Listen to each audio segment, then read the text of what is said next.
আউযুবিল্লাহি মিনাশ শাইতানির রাজিম বিসমিল্লাহির রহমানির রহিম।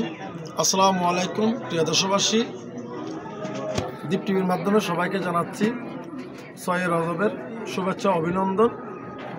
সারা বিশ্বময় সারা পৃথিবীর মধ্যে আজ পবিত্র মহায় 6 রজব অনুষ্ঠিত হচ্ছে। আতেরসো সুলতানুল হিন্দ হযরত খাজা মঈনুদ্দিন চিশতি হাসান সাদ সুম্মাজমিনী কেবলা কাবার বার্ষিক অনুষ্ঠিত হচ্ছে। এই ধারাবাহিকতায় আমরা আস্তান হাজগঞ্জ প্রাঙ্গণে 2 দিনব্যাপী 16তম উরুস অনুষ্ঠান করতেছি। আমাদের অনুষ্ঠানে বিভিন্ন কর্মসূচি ছিল।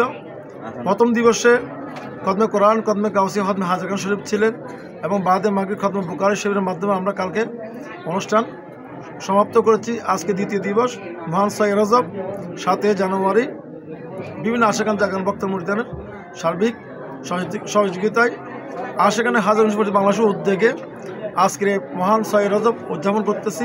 আজকে আমাদের প্রোগ্রাম ছিল সকালে নাত রসুল এবং ছটি শরীফ এবং শ্যামা কাওয়ালি মাহফিল।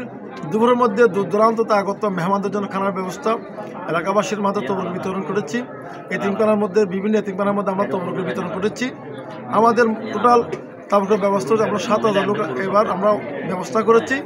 আলহামদুলিল্লাহ পর্যাপ্ত পরিমাণে কোনো তবরুক আছে, সবাইকে দিয়েছি।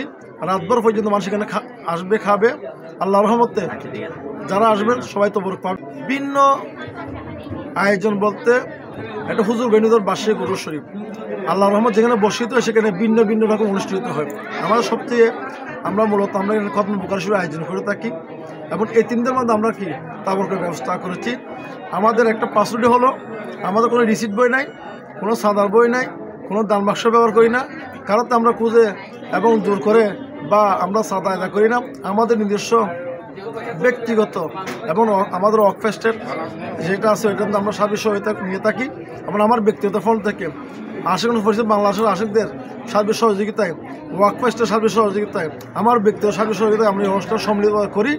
ইনশাল্লাহ আপনারা বাইরে খবর নিয়ে দেখেন, আমি তো আপনাদের বললে হবে না, আপনার এলাকায় খবর নিয়ে দেখবেন। আমি কারো থেকে চাঁদা নিয়ে থাকি কিনা, কারো থেকে টাকা নিয়ে থাকি কিনা, আপনারা ওভাবে নিউজ করবেন। দীপ্তিকে ধন্যবাদ। আসসালাম।